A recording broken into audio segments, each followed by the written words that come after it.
Hi, everybody. Peter Bolland and Maggy Whitehouse, two mystics walking into a bar.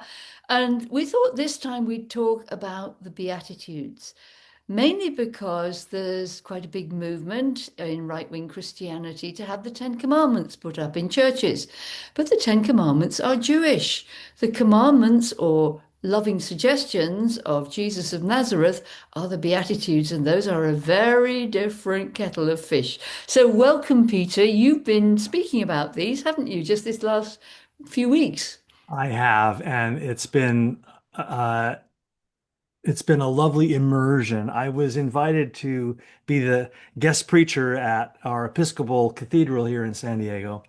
And I've done that a time or two before, and it's a heady thing, as you well know, to climb a beautifully carved wooden pulpit in an enormous cathedral, stained glass and incense all around you.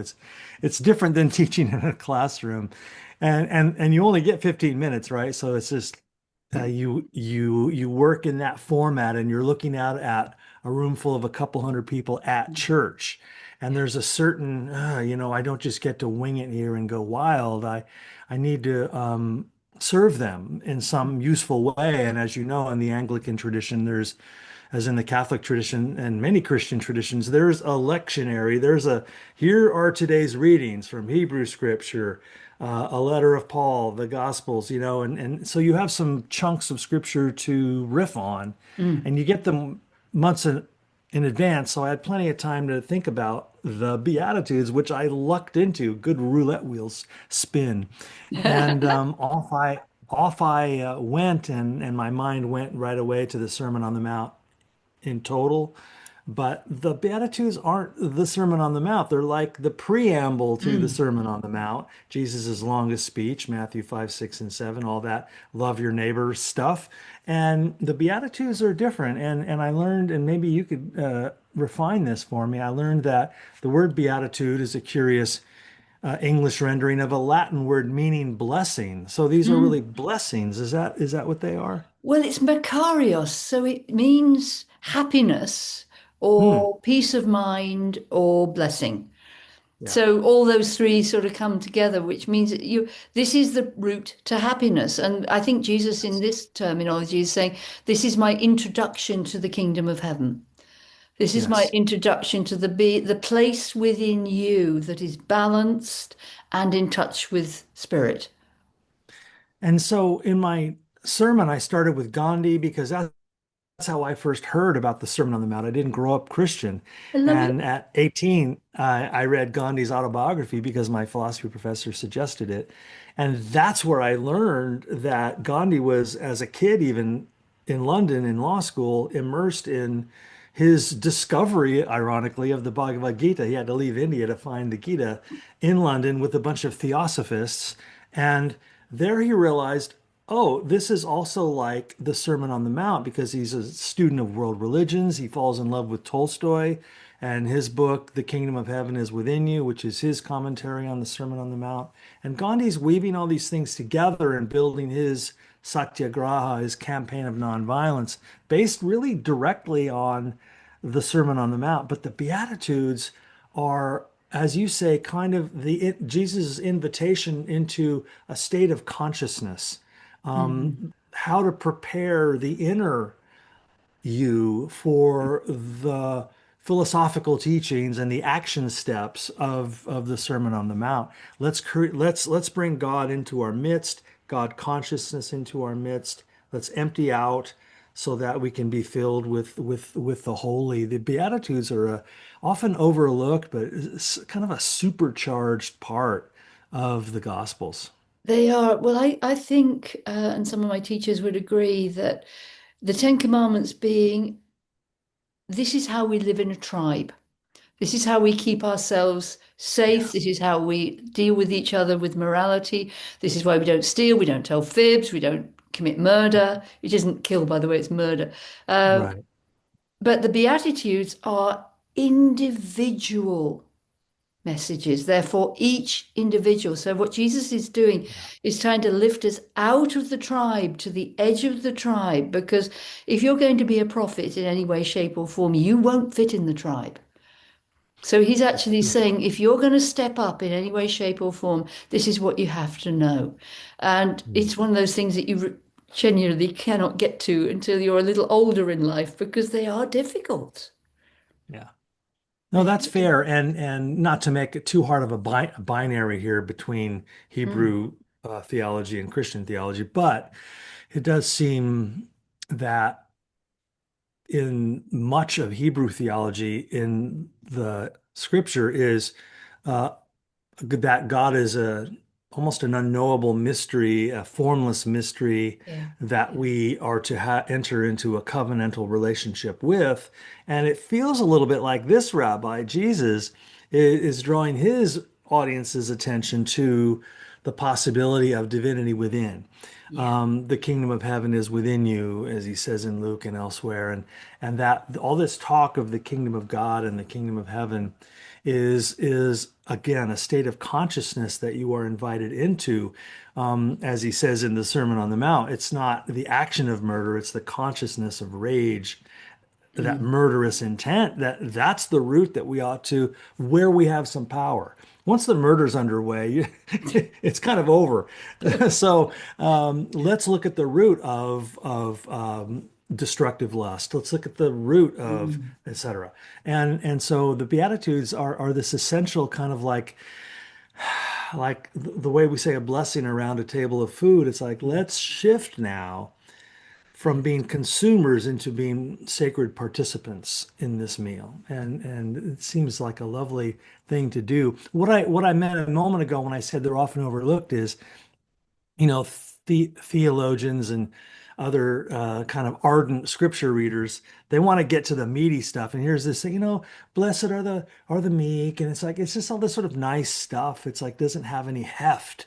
But when you Mm. pause, I think it's actually pretty hefty. Can I go Mm. through them with you Please and do. and Yes. and, and ask you because I want to learn what you think. So And ditto.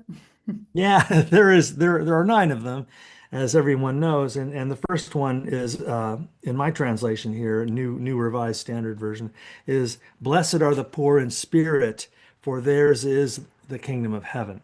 Yeah. So, to you, what does who are the poor in spirit? What does that mean? Well, let's just diversify very quickly to say that in Matthew, it's the poor in spirit. In Luke, it's frankly the poor. Luke has Right. far fewer beatitudes, but both gospels are speaking to different audiences. Matthew is talking to Jewish folk and the middle classes.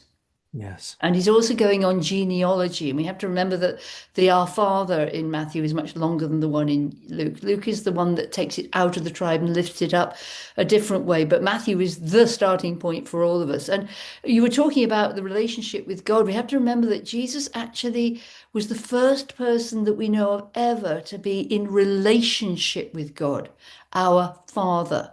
Mhm. Nowadays, when I do the Our Father in churches that will let me, not all of them will, I say, Our Father who art in heaven, Our Mother who art the earth, because Beautiful. these prayers need to be appropriate for the times. And for Jesus, it's his day. For people to go, my God is my Father. That means I am of the holy blood. That means the kingdom of heaven is in me. Wow. Whereas nowadays we go, oh, patriarchal rubbish, throw it out. Let's go, oh, birther Yeah. of the cosmos, which is not where he was coming from. But right, blessed are the poor in spirit. Well, for a Jewish mystic, there were four worlds: the world of divinity, spirit, psyche or emotions, and physical. And the base of the world of spirit, the bottom part of the world of spirit. I'm in the kitchen today because it's not warm enough to be up in my office, or I'd show you on the Kabbalistic Tree of Life diagram. But the Yes. poor in spirit means that you are in the perfect pivotal point to be receptive to spirit. So it means you are being humble and open to spirit. You're willing to say, I don't know, you do, guide me. So Yeah. it's not so much about, oh dear, oh dear, oh dear, I'm a poor little worm and God's not going to talk to me. It's actually, Right. here I am, I'm open and I'm willing to listen. That beautifully done. And that instead of having all the answers, a kind of emptiness, a kind of Mm, readiness.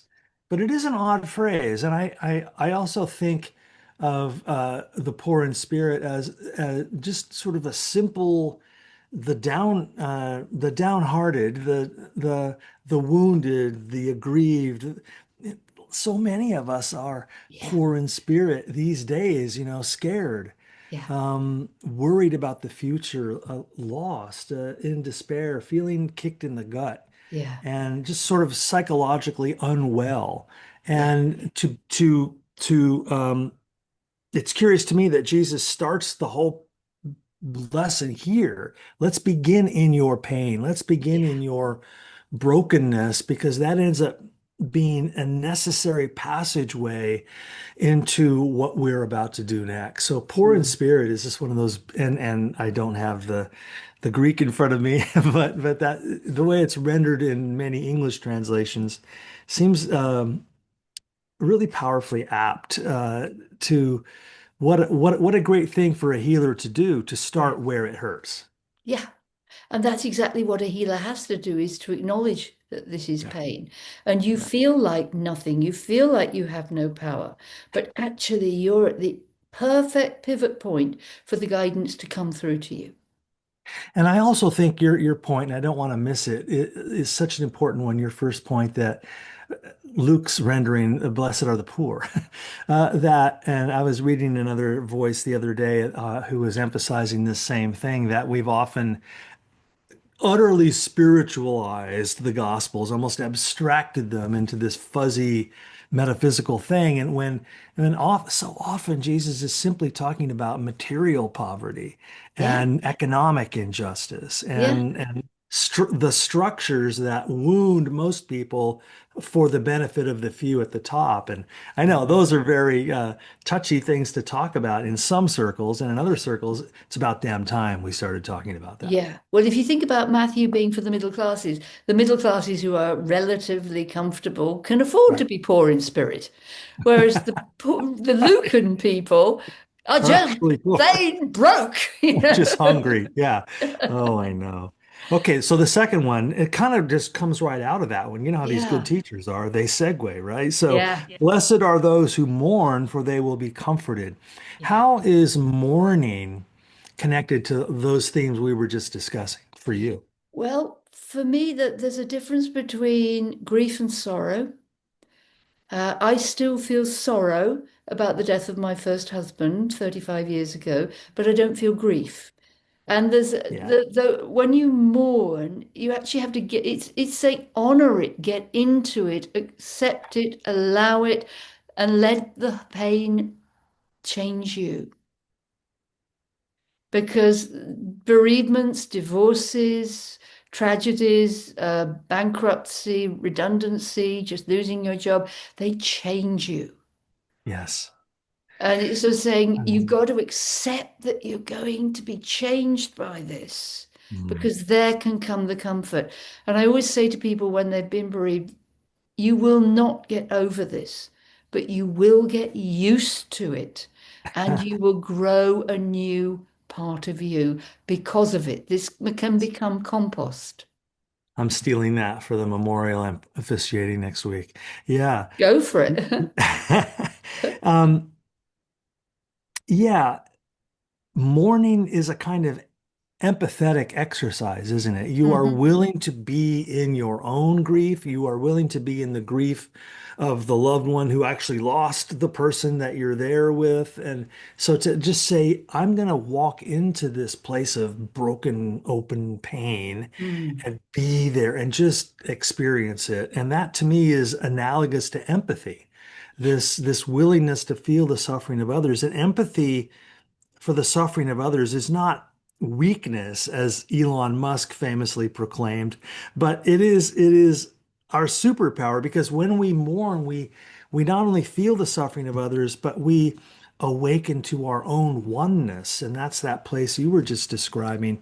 We grow a new part of ourselves through our willingness to be in true Yeah. mourning. And so again, if the Beatitudes are about preparing us, about readiness, these are all crucial shifts in the cosmic conscious transmission to get us into something else. And that is a Yeah. fascinating piece of all of this. Yeah, I was talking to a friend, a former colleague of mine who's in his late 70s now, and he has Parkinson's and Mm, glaucoma, and he's not feeling good. And but like most people, and you see this on the television all the time, you say, "How are you?" And they're in terrible trouble, and they just go, "Fine." I know. So this is about saying, no, you got to own it and tell me, trust me with your grief. And this friend was talking about how he had to go and have psychological counseling every week because they were afraid he was suicidal. And I said, Mm, "So are you?" And he went, "No, not yet." And I said, "Talk to me about it." And we were literally saying he had felt he had no purpose. So I will pray for him to have some form of purpose in his life. And he was feeling confident enough to me to say, "I don't see any way forward in this life. I can't believe that there's anything good for me."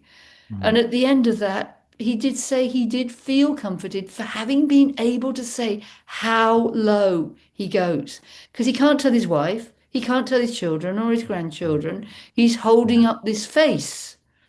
Right. I'm fine.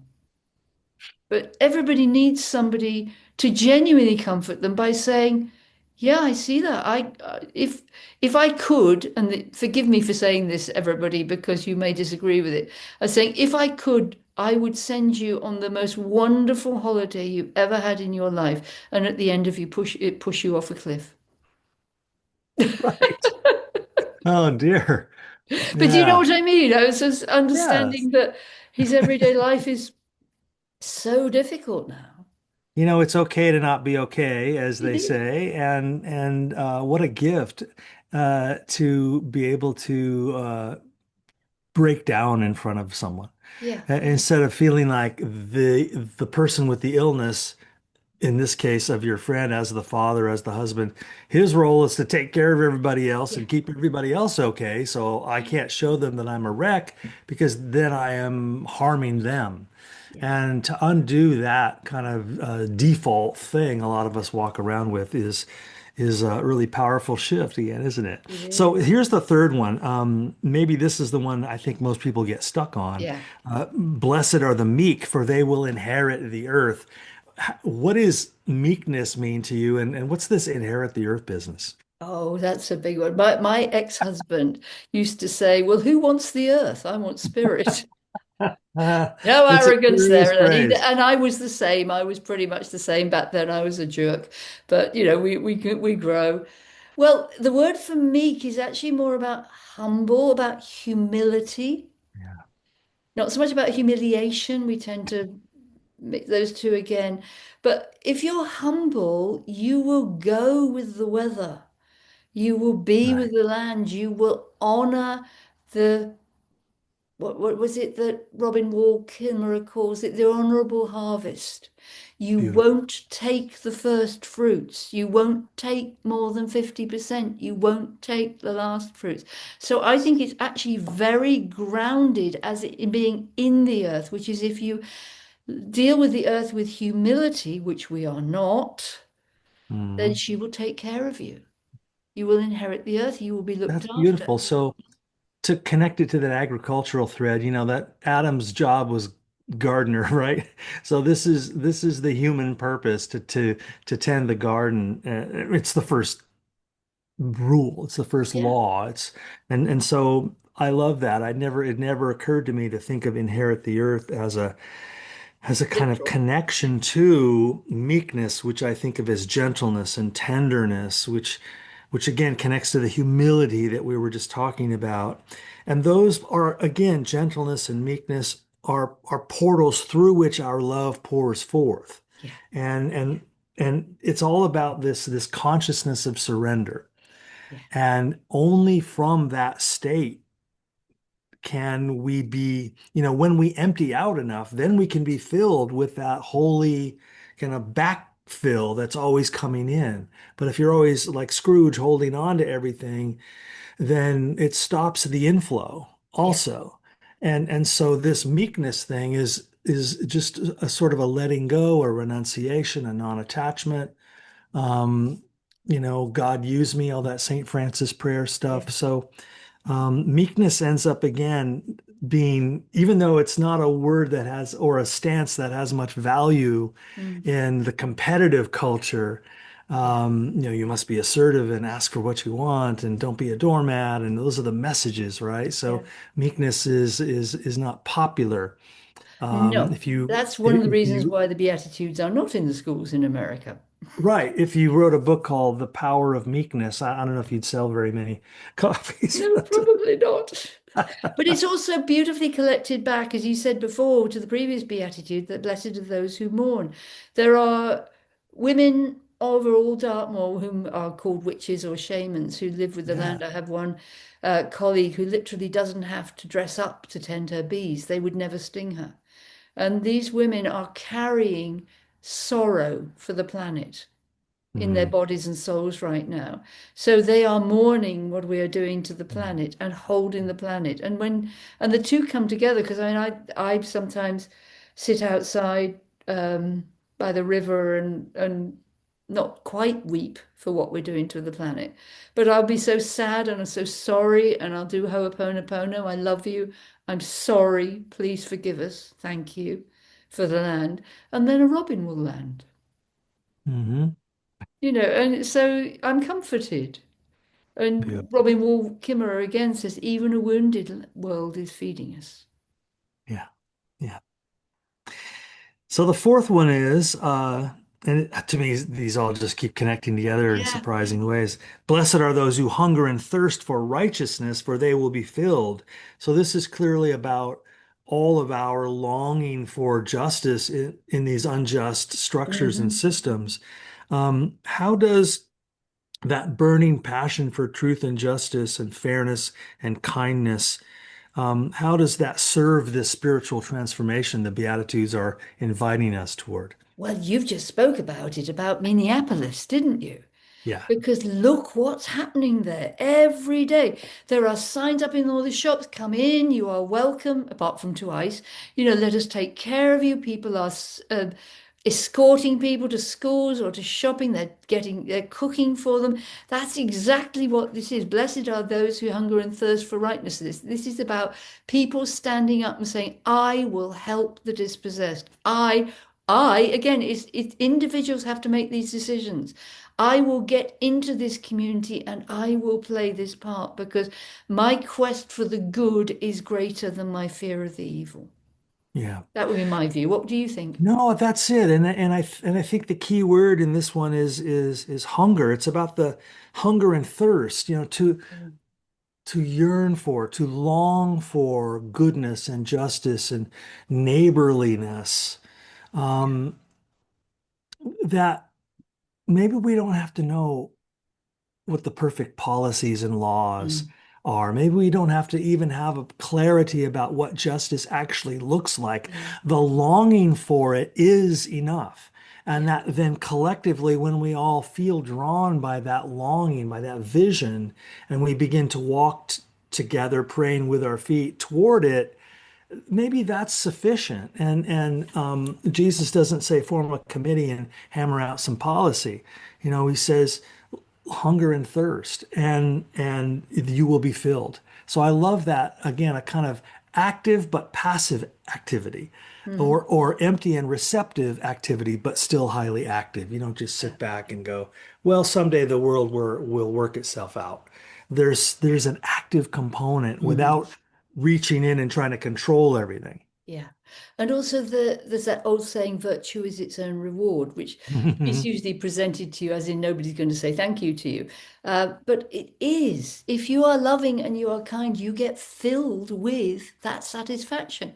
You Yeah. know that you're doing something good. Then you have to work with the pride bit of, oh, look at me, I did this and posted all over Facebook. But you can also have that sort of thing of, okay, I did something okay. I did something that really helped today. Not I justified my place on the planet, but that felt good. Yeah. That feels Blessed are the satisfying. merciful, for they will receive mercy.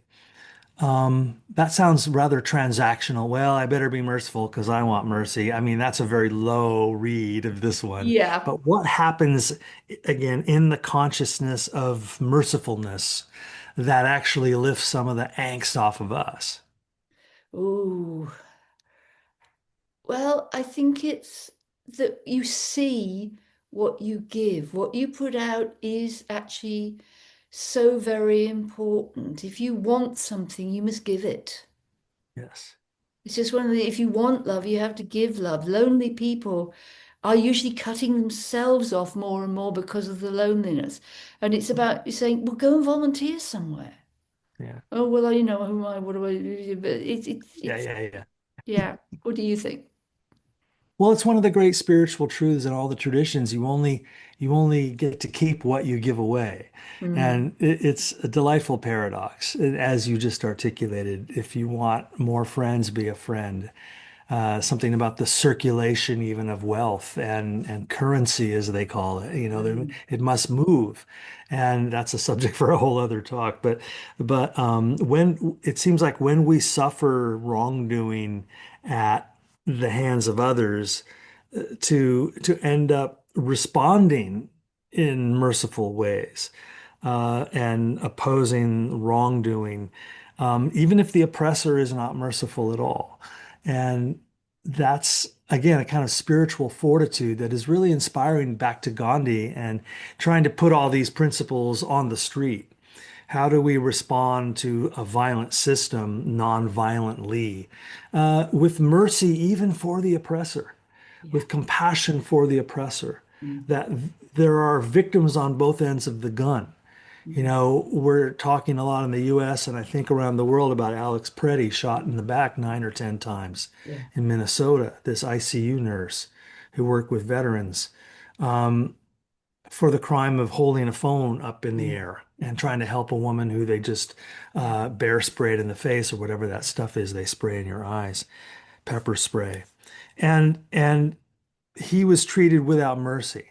Yeah. And yet all the while he's reaching out for his friend. His dying act was a loving act of trying to protect someone else. The last act of those shooters was in our minds an act of murder, an unjustified killing at the hands of the state. And then, there's this love-hate thing. We love the victim, we hate the perpetrator, but then you step back and realize there are victims on both ends of the gun. These two guys, and now their faces are all over social media today, their names here in the US. These are two guys that had been working for Border Patrol or ICE for over 10 years. These aren't some crazy new Yahoo hires. And they're completely, in my opinion, lost into some mistaken notions about how they should wield their office and their power. It's difficult to have mercy for the executioner, but we are invited to try. It may help to understand that on the Kabbalistic Tree of Life, the place of mercy has said is also the place of justice. And the Yeah. teaching is that if you have justice, not judgment, but justice, you do not need mercy. So Yeah. this beatitude is calling us into situations where there is no justice. Yeah. Now, we're about halfway through, so I should think we should stop we should and pause? do the Yes, I second do half too. because otherwise we're going to rush and we've done half an hour already. And this is so Okay. rich, Peter. I'm It learning is a lot from wonderful. you and you're learning from me. It's wonderful. So shall Good we stuff. finish on this one and do another one? No, we should finish here Yeah. and pick up the rest next time. So it's such a blessing to be with you, Reverend Whitehouse. Does anybody ever call you Casablanca? I just find that such a charming No, I thing. got a I letter to had a the right student named reverend that. the other day, which is a Sorry, bit scary. I got a letter to sorry. the right reverend the other day, which means I'm a Oh bishop. dear, So that was a bit scary. that's a It's lovely to promotion. talk to you too, Professor Bolland. Thank you, my friend. See you next time. Yes, we'll talk again and we will continue next time with Blessed are the pure in heart. Whoa, that'll be a good one. Looking forward to it. Thank you, everyone.